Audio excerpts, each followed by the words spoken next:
사이다 무비튼. 내 이름은 지병이, 남편 한인성과 둘이 살며 전업주부이다. 시댁은 차로 가면 금방 도착하는 곳이어서 결혼 후 정기적으로 시댁에 찾아뵙고 같이 식사를 하는 게 당연한 일이 되어 있었다. 하지만 나는 그 식사 정모가 참으로 괴롭기 짝이 없었다. 이유는 뻔하다. 시어머니가 나한테만 들리게 폭언을 하기 때문이다. 특히 내 외모에 대해서 넌 참 촌스럽게 생겼다, 가끔은 좀 꾸미기라도 해 라며 지적질을 하는 일이 많았고 그때마다 상처를 입었다. 결혼 전 사실 나는 좀 놀았다. 화장법에 따라 인상이 확 달라진다는 걸 잘 아는 나는 지금은 일부러 가벼운 메이크업을 하고 다닌다. 진한 화장을 하면 이미지가 세 보이는데 시어머니를 만날 때는 일부러 진하게 해볼까? 생각을 안 해본 건 아니지만 왕년에 좀 놀았던 티를 굳이 낼 필요는 없을 듯하여 자제 중이다. 진짜 내 모습도 모르면서 촌스럽다며 우습게 보는 시어머니에 대해 슬슬 짜증이 한계치를 향해 가고 있었다. 어느 날 시부모님과 밥을 먹으러 갔을 때의 일이다. 사양하지 말고 먹고 싶은 대로 마음껏 먹어라. 그래, 많이 먹어라. 시아버지와 남편이 둘만의 얘기를 하자 시어머니가 내 귀에 대고 작은 소리로 속삭였다. 넌 몸매도 꽝인데 살찌니까 굳이 이런 거 안 먹어도 돼. 그 얼굴에 그 몸매로 지금껏 산 게 용하다. 안 쪽팔렸니? 시어머니의 막말에 충격을 받은 나는 식욕을 잃었고 그때 남편이 걱정하듯 말을 걸어왔다. 병이야, 왜 그래? 어디 안 좋아? 그게 오늘 메뉴 라인업이 맘에 안 드나 봐. 너 중식 안 좋아하니? 아니에요, 그런 거. 억지로 먹을 필요는 없으니까 입에 맞는 것만 골라 먹어. 어떤 걸로 줄까? 고마워. 식사가 끝나고 집으로 돌아온 나는 몸에서 힘이 다 빠져나가는 것 같았고 그대로 소파에 누워버렸다. 너 진짜 괜찮아? 괜찮아. 몸이 돌덩이처럼 무거웠지만 스트레스 때문에 그러려니 하고 일찍 잠자리에 들었다. 다음 날 갑자기 몸이 너무 안 좋아서 병원에 갔는데 그대로 입원을 하게 됐다. 이유는 당장 치료를 시작해야 하는 심각한 병이 의심된다는 거였다. 목숨이 위태로울 정도에. 병원 침대에 누워 앞으로 얼마나 살 수 있을까 생각하니 두려웠다. 남편은 매일 퇴근 후 병원에 왔고 늦게까지 내 옆에 있어줬다. 남편 덕분에 힘든 치료 과정도 열심히 견뎌낼 수 있었다. 입원하고 며칠 후 시어머니가 혼자서 병실로 병문안을 왔다. 여명이 얼마나 되는지도 모르는 사람한테 설마 막말이야 하겠나? 라고 생각했는데 세상엔 역시 예외가 있다는 거. 시어머니는 병실에 들어오는 순간부터 자신이 어떤 인간인지를 증명했다. 너 아직 안 죽었니? 보험은 종류별로 다 들어놨지? 몇 년 더 산다고 해도 넌 어차피 애도 못 낳을 거고 그럼 더 살아봐야 의미 없는 거 아니니? 내가 듣고만 있었더니 시어머니는 한 번 더 쐐기를 박았다. 오늘 보니까 죽으려면 좀 더 걸릴 것 같네. 이러면 안 되는데 계획에 차질 생기네. 죽으라는 저주를 듣고 있어야 하다니. 몸이 안 좋으니까 나가달라고 하고 시어머니를 내보냈다. 퇴근 후 병원에 온 남편한테 시어머니가 왔다 간 얘기를 했다. 하지만 내가 정신적으로 약해져서 시어머니가 한 말을 오해한 거라고 생각했는지 좋은 말로 위로하고 넘기려는 것처럼 보였다. 이렇게 되자 반드시 살아서 갚아주리라 결심한 나는 그날부터 수술을 위해 각오를 단단히 하고 밥도 잘 먹고 필사적으로 치료를 이겨냈다. 석 달 후 무사히 수술을 마치고 퇴원해서 집에 다시 오게 된 나는 회복 경과도 나쁘지 않았다. 그리고 통원 치료를 하면서 그동안 묻고 싶었으나 묻지 못했던 말을 물어보기로 했다. 선생님, 저도 아이를 가질 수 있을까요? 임신 출산은 몸에 부담이 큰일이긴 하지만 조심하면 얼마든지 가능합니다. 그게 정말이에요? 너무 감사해요. 나도 엄마가 될 수 있다는 말에 큰 힘을 얻은 나는 미래에 대한 희망을 품고 더욱 빠르게 건강을 회복해갔다. 그렇게 일상을 서서히 회복해가던 중에 시부모님과 식사를 같이 하게 됐다. 입원했을 때 퇴원하면 반드시 시어머니한테 복수하겠다고 다짐했었기 때문에 드디어 찬스가 왔다고 생각했다. 남편은 아직 회사에 있었고 레스토랑에서 만나기로 했다. 식사 모임을 위해 정성 들여 꽃단장 시작. 이번엔 예전에 좀 놀던 내 모습으로 화장도 하고 머리 손질도 마쳤다.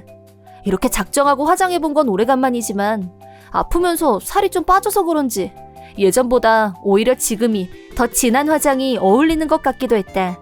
옷은 요즘 유행하는 스타일로 골랐다. 만족스럽게 꾸미고 나니 어쩐지 속에서부터 용기가 나는 것도 같고 강한 나로 변신한 기분이 들었다. 번화가를 걸어가고 있는데 3명이나 모르는 남자가 말을 걸어왔다. 급 자신감이 상승되면서 집에서 나올 때보다 몇 배는 더 어깨에 힘이 들어간 상태로 레스토랑에 입성. 내가 들어가자 시부모님과 남편은 이미 도착해 있었다. 늦어서 죄송해요. 근데 누구시죠? 어머, 왜 그러세요, 어머님? 저예요. 그러자 시어머니는 깜놀. 일단 모두의 주목을 끄는 것에 성공한 나는 다음 작전으로 치고 들어갔다. 식사 모임 감회가 새롭네요. 제가 입원했을 때 어머님이 찾아와서 첫 마디가 너 아직 안 죽었니? 였었잖아요. 진짜 충격적이었는데 극한에 몰리니까 의지가 생기더라고요. 꼭 살아야겠다 라고. 덕분에 이렇게 건강해졌어요. 내 말이 끝나자 남편과 시아버지의 시선이 시어머니한테로 옮겨갔다. 얘가 뭐랬니? 내가 언제 그랬어? 분명히 그렇게 말씀하셨어요. 제가 잘못 들을 리가 없잖아요. 그거 말고도 애도 못 낳을 거면 살아봐야 소용없다고도 하셨는데? 점점 뭐랬니?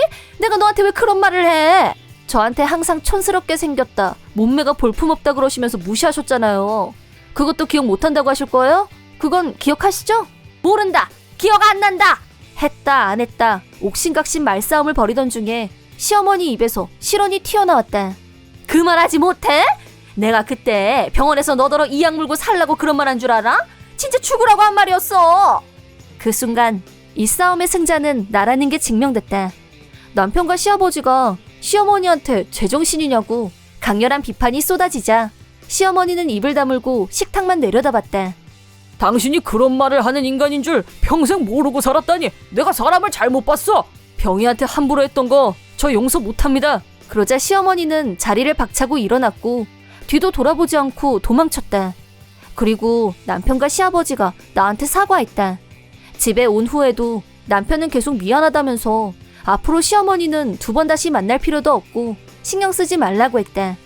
역시나 남편은 그땐 내가 너무 아파서 악몽꾼 얘기를 하는 줄 알았다며 설마 자기 엄마 입에서 그런 험한 말이 나왔을 리 없다고 생각했었다고 말했다. 내가 남편이었어도 그렇게 생각했을지도 모르겠다 싶어서 그 부분은 이해하기로 했다. 그 후 꿈이라고 생각했던 아이를 갖게 된 나는 태어난 후 2년 만에 첫 아이를 출산했다. 첫 손주를 본 친정 부모님, 시아버지도 한없이 기뻐하셨고 우리 모두가 행복해진 것 같아서 더 좋았다. 시어머니는 손주가 태어난다는 소식을 듣고 손꼽아 기다렸지만 남편이 절대 접근 불가를 선언하고 컷 오프했다. 끈질기게 한 번만 안아보게 해달라고 애원했지만 남편이 꿈쩍도 하지 않자 나한테 전화해서 미안하다고 했다. 나 좀 용서해주면 안 되겠니?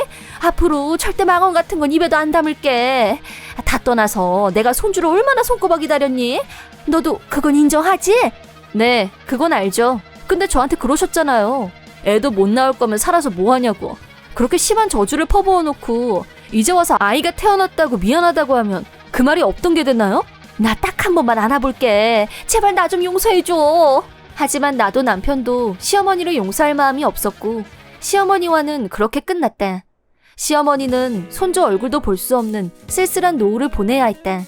시어머니의 본성을 알게 된 시아버지는 같이 사는 게 소름 끼친다며 노후를 위해 모아둔 돈으로 혼자서 여행을 다니고 계신다. 그래서 그런지 시아버지는 볼 때마다 점점 더 건강하고 젊어지는 것 같다. 결국 시어머니와 둘이 함께 보내는 노후는 상상도 하기 싫다면서 그동안 회사를 다니면서 모아뒀던 돈도 퇴직금도 오직 자신만을 위해 쓰기로 결심하셨다고 하셨다. 시어머니는 밖으로만 놔두는 시아버지한테 점점 불만이 쌓여갔고 시아버지가 여행 중에 집에서 뛰쳐나가셨는데 그 후로 돌아오지 않고 있다. 남편한테는 몇 번이나 전화가 왔었는데 그냥 무시했더니 장문의 메일이 도착했다. 내용은 자신을 외면하는 아들에 대한 원망, 분노, 그리고 남편에 대한 불만과 원성. 남편은 답장도 하지 않고 바로 삭제해버렸다. 듣자 하니 시어머니는 허름한 원룸을 하나 얻어서 쓸쓸하게 혼자 살고 있다고 한다. 시어머니와는 완전히 절연 상태가 되었지만 우리는 여전히 행복하고 단란한 가족으로 잘 지내고 있다. 앞으로는 아프지 않고 건강하게 오래오래 잘 살기 위해 건강관리를 열심히 할 생각이다. 이번 영상은 어떠셨나요? 재밌게 보셨다면 구독, 좋아요에 댓글까지 달아주시면 감사하겠습니다. 그럼 다음 영상에서 만나요.